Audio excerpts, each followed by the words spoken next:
Samsung Galaxy M14 স্যামসাংয়ের মধ্যে low budget রেঞ্জের আরও একটি স্মার্টফোন। প্রাইসের কথা বলে লাইক টেলিকমে আপাতত এটি অ্যারাউন্ড 12,800 টাকা বা 13,000-এর মধ্যেই আপনারা পাবেন। তো অ্যারাউন্ড 13,000 টাকার মধ্যে যারা একটা ব্র্যান্ডের স্মার্টফোন নিতে চান লাইক স্যামসাংয়ের, সো তাদের জন্য এই ফোনটি অ্যাকচুয়ালি কেমন হবে আজকের পুরো ভিডিওটি জুড়ে আমরা এটাই বলবো। কয়েকদিন আগেই ফোনটি আমার হাতে এসেছে, সো ফাইনালি কয়েকদিন ব্যবহারের পর আজকের ভিডিওতে আপনাদের সাথে এর ফুল ডিটেলস রিভিউ শেয়ার করব। সো অবশ্যই পুরো ভিডিওটি সাথেই থাকবেন এবং ভালো লেগে থাকলে like, comment, share and subscribe করে পাশেই থাকবেন। সো বেশি কথা না বলে চলুন আজকের ভিডিও শুরু করা যাক। তো বক্সের মধ্যে আপনারা পেয়ে যাবেন একটা সিম ইজেক্টর টুল, একটা টাইপ সি কেবল এবং আপনার কাঙ্ক্ষিত স্মার্টফোনটি। সো কোনো রকম চার্জিং অ্যাডাপ্টার এখানে থাকছে না। ফোনটি হাতে নিলে প্রথমে যেটা আপনার চোখ যাবে সেটা হচ্ছে সুন্দর ডিজাইন। স্যামসাংয়ের যে S23 বা S24 সিরিজ রয়েছে সেই সিরিজের মতোই কিন্তু সেম টু সেম দেখতে ডিজাইন, পুরোটাই প্লাস্টিক বিল্ড, তবে হাতে নিয়ে মোটামুটি ভালো ফিল হয়। ফোনটির রাইট সাইডে এর ফিঙ্গারপ্রিন্ট এবং পাওয়ার বাটন একই সাথে রয়েছে এবং সাইড মাউন্টেন ফিঙ্গারপ্রিন্টটি যথেষ্ট ফাস্ট অ্যান্ড অ্যাকুরেট। ওপরে ভলিউম প্লাস মাইনাস বাটন এবং একদম উপরে এখানে সেকেন্ডারি নয়েজ ক্যান্সেলেশন মাইক রয়েছে। নিচের দিকে টাইপ সি পোর্ট, তার সাথে মাইক্রোফোন এবং 3.5mm অডিও জ্যাক এবং স্পিকার। ফোনটিতে ব্যবহার করা হয়েছে 6.7 ইঞ্চির একটা PLS LCD প্যানেল, যেটা 90 হার্জ সাপোর্ট করে, ফুল HD plus display. So PLS ডিসপ্লেটা অ্যাকচুয়ালি হচ্ছে IPS এর থেকে একটু বেটার ডিসপ্লে। সেক্ষেত্রে এটাতে কিন্তু বেশ ভালোই ভিভিড কালার রয়েছে, তার সাথে হচ্ছে কন্ট্রাস্টও বেশ ভালো। আমরা কিন্তু ইউটিউবে 1080p 60 fps একদম স্মুথলি ভিডিও প্লেব্যাক করতে পারছিলাম এবং দেখতেও বেশ ভালোই লাগছিল। কালার অ্যাকুরেসিও মোটামুটি ভালো ছিল, তবে ডিটেলটার একটু ঘাটতি কেন জানি না আমার কাছে মনে হয়েছে ফুল HD ডিসপ্লে হওয়া সত্ত্বেও। তবে এর হাই ব্রাইটনেস কিন্তু এই জিনিসটা পুষিয়ে দিয়েছে, ইনডোর বা আউটডোর কোথাওই এর ডিসপ্লের ভিজিবিলিটি নিয়ে প্রবলেমে পড়তে হবে না। ফোনটিতে আউট অফ দ্য বক্স আপনারা Android 13-এর সাপোর্ট পাবেন এবং যেটা 15 পর্যন্ত আপডেট হবে। সো আমরা নেওয়ার পরেই আপডেট করে এটাকে 14 বানিয়ে নিয়েছি, তার সাথে One UI 6.0। তো ওভারঅল সেক্ষেত্রে কিন্তু UI এক্সপিরিয়েন্স অনেক ভালো পাবেন, যেহেতু একটা স্যামসাংয়ের ফোন। সো One UI কিন্তু খুব ভালো এবং ফ্লুয়েন্ট এক্সপিরিয়েন্স দিচ্ছিল। এই ডিসপ্লে 90 হার্জ এবং তার সাথে One UI মিলে বেশ ভালো একটা স্মুথ পারফরমেন্স পেয়েছি আমরা এই ফোনটি থেকে। ফোনটি রিয়ারে রয়েছে ট্রিপল ক্যামেরা সেটআপ, যার মেইন সেন্সরটি হচ্ছে 50 মেগাপিক্সেলের, দেন 2 মেগাপিক্সেল ম্যাক্রো এবং 2 মেগাপিক্সেল ডেপথ সেন্সর। সো বাকি দুইটার কথা বাদ দিয়ে মেইন সেন্সরটার কথা যদি আমরা বলি, সেখানে কিন্তু ইমেজ কোয়ালিটি বেশ ভালো দিচ্ছিল বাজেট রেঞ্জ অনুযায়ী। ডে লাইটে কিন্তু ইমেজের পরিমাণ ভালোই শার্প এবং অ্যাকুরেট ছিল। তবে আমাকে যেটা ইমপ্রেস করেছে সেটা হচ্ছে ডাইনামিক রেঞ্জ ম্যানেজ। স্যামসাংয়ের ক্যামেরা যত কম দামি ফোনই হোক বেশ ভালো আউটপুট দিচ্ছিল।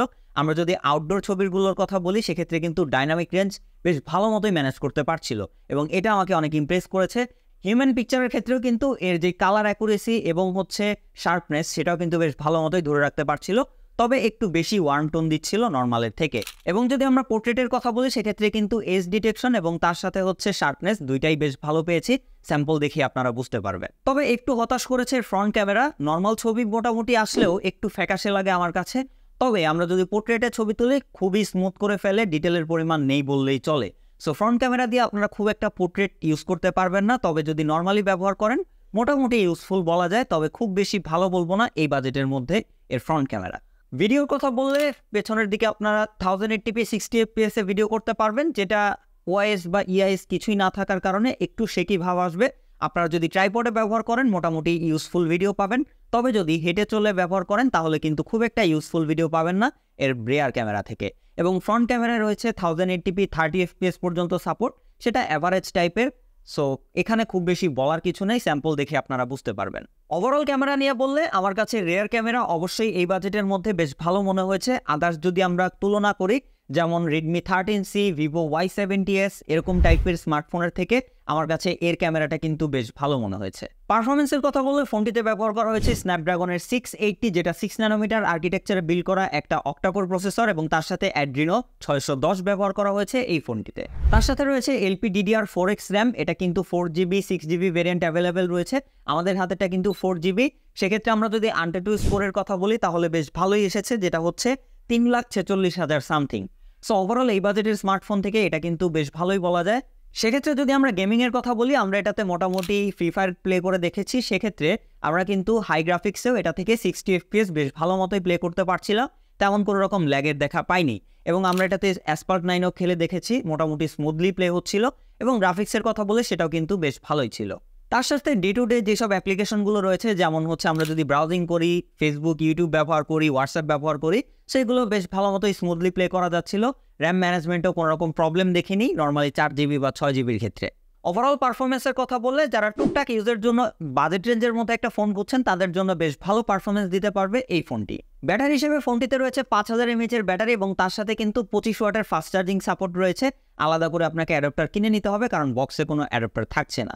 তো সেক্ষেত্রে ব্যাটারি ব্যাকআপের কথা বললে আমরা যদি নর্মালি ইউজ করি তাহলে ইজিলি কিন্তু একদিন পার হয়ে যাবে। তবে যদি একটু হেভি ইউজ করি বা মোটামুটি মিড টাইপেরই ব্যবহার করি সেক্ষেত্রে দেখা যাবে যে অ্যারাউন্ড 8 ঘন্টা কিন্তু এসওটি পাবেন আপনারা এই স্মার্টফোনটি থেকে। সবশেষে এসে আমরা যদি এটা বলি যে এই ফোনটি অ্যাকচুয়ালি কেনা ঠিক হবে কি ঠিক হবে না, তো সেক্ষেত্রে আমাদের প্রথমে মাথায় রাখতে হবে ব্র্যান্ড ভ্যালুর ব্যাপারে। এটা একটা স্যামসাংয়ের ফোন, তো ব্র্যান্ড ভ্যালুর কথা চিন্তা করে আপনারা যদি একটা ব্র্যান্ডের স্মার্টফোনে নিতে চান তাহলে অ্যারাউন্ড 13,000 টাকার মধ্যে আমার কাছে বেশ ভালোই একটা ডিল মনে হয় এই ফোনটি। সব কিছু মিলিয়ে ব্যাটারি ব্যাকআপ, ক্যামেরা, পারফরমেন্স এবং একটা রিলায়েবল যদি আপনি স্মার্টফোন নিতে চান তাহলে এই ফোনটা ডেফিনেটলি সাজেস্ট করার মতোই। তো আজকের ভিডিও এ পর্যন্ত। এর থেকে যদি বেশি কিছু জানার থাকে অবশ্যই কমেন্ট করে জানাবেন। দেখা হবে নেক্সট কোনো ভিডিওতে। সেই পর্যন্ত সবাই ভালো থাকবেন, সবাই সুস্থ থাকবেন। খোদা হাফেজ।